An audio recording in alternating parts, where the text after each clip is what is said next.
Hey beautiful friends, Jaka here. It seems like forever since I posted a video. So much has happened over the last week and a half.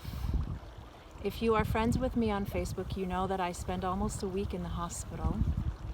On Easter Sunday, we dropped my daughter off at the cancer unit in the hospital for her week of chemo treatments, and I had said to Ian, my husband, I'm gonna go to the ER. I don't know what's wrong with my lung, but it's time. I need to get to the bottom of it. And so on Easter Sunday, the nurse put her stethoscope on my lungs, on my back, and then looked at me, her eyes as big as saucers, saying there was really nothing in my left lung that she could hear. They rushed me off to get an x-ray and gave me a room, and the doctor came in a couple hours later and said, you have pleural effusion, which is basically fluid that is compressing the lung. About 70% of my lung was compressed. Now, there's a variety of reasons that this can happen. One of them was pneumonia, which is what I thought maybe I had, walking pneumonia. However, the doctor said, with that much fluid in your lung, you would have had a fever, you would have had a lot of really high white blood cell count, and you have neither. Considering it's on the side of where the breast cancer had been, he said to me, this is cancer. This is caused by cancer. So on Sunday, Easter Sunday, there I was by myself, absorbing that news. For the third time in the last less than 14 years, I heard the words, you have cancer.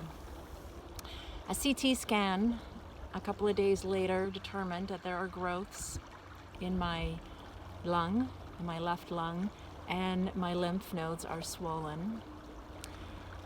They have drained the fluid and taken a couple of samples of the fluid to the lab, and I will get the pathology results of that on April 20th. I had 4 different doctors over the span of my stay at the hospital tell me there is no doubt in their mind this is cancer. I am actually quite calm about it. I guess when you've been told it 3 times, you become somewhat resilient. And despite what the doctors may tell me, I don't think it's my time. I truly don't think it's my time. I think I still have a lot of life left in me, and I healed myself before, and I know I can do it again. I will be meeting with an oncologist at some point. If you've read my book, if you know my story, you know that I did not use Western medicine at all during my second diagnosis and healed myself. However, that was not because I'm against it. It just did not feel intuitively the right thing for me to do. This time around, I again will tune in and I will follow my intuition. If it feels light for me to incorporate Western medicine into my treatment regime, then I will. I will do whatever it takes. And at the same time, it is what it is, it will be what it will be, and I am at peace. I am at peace. The second time, the second diagnosis, I healed myself vibrationally. I don't know if this is a proper term or not, but I call it vibrational healing. I released so much fear and so many limiting beliefs. And as a result, I went from living my life from fear to living my life from a place of love, which took my body out of fight or flight and allowed for healing to happen. And I was able to maintain that high vibration for about 1.5 years. And then about 6 months ago, my husband, Ian, had a heart attack. And it started to lower a little bit. Fear started to set in, fear of losing him. And then in December, Jelena, my beautiful daughter, was diagnosed with stage 4 cancer.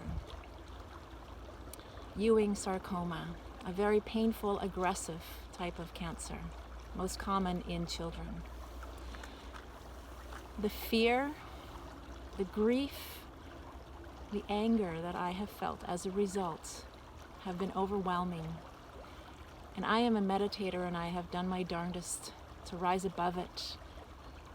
And yet, it continued to be overwhelming. I had moments of relief, and then it was like a dark cloud. It would hover over me again. I was feeling quite depressed many days. I think I cried almost every day for 3 months. And as a result, my vibration plummeted.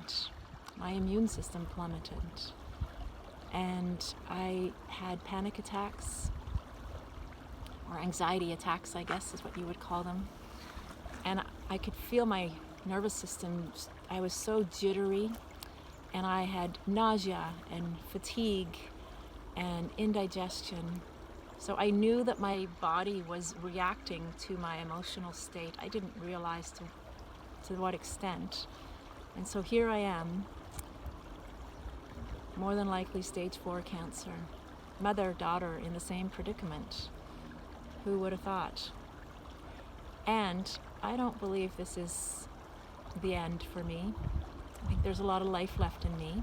So regardless of what the doctors have said to me, or what they may still tell me, I don't think it's my time. But I'm also at peace with what is. I will be doing a lot of meditating, surrendering, mindfulness, and work on raising my vibration again, possibly incorporating Western methods, treatments, who knows. I will be meeting with an oncologist at some point, and we'll see. We'll see what happens. I have an incredible support network. I have my husband Ian, who has been through this with me 3 times already, who is such an amazing caregiver, and he has allowed me, held space for me, not interfered with my decisions, saying to me, it's your choice, it's your body, it's your experience, you do what you think is best for you. So he has not pressured me at all, and I'm so appreciative of that.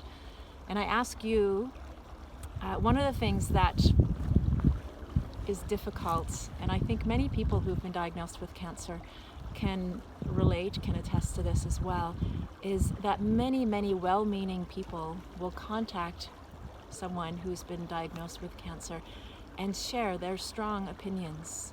And there are many people with very strong opinions in regards to cancer, just like people do with COVID or the state of the world, also with cancer and all the different treatments that are out there. This can be overwhelming. It is overwhelming. And so I ask that you refrain yourself and send me love, send me strength. Visualize me already healed. I already see myself in about 1.5 years on the beaches of Yulapa, visiting with my cousin in Europe, traveling the world, free. Help me visualize that. That would be incredible. So I thank you for tuning in, and another curveball for the Duncan family.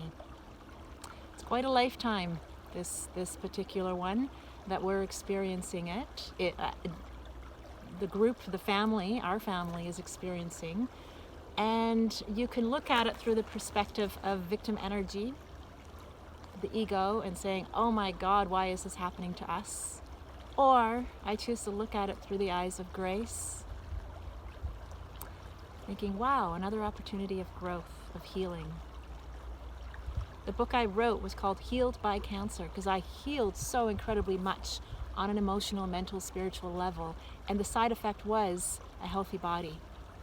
There's more healing that needs to be done. That became very apparent this winter.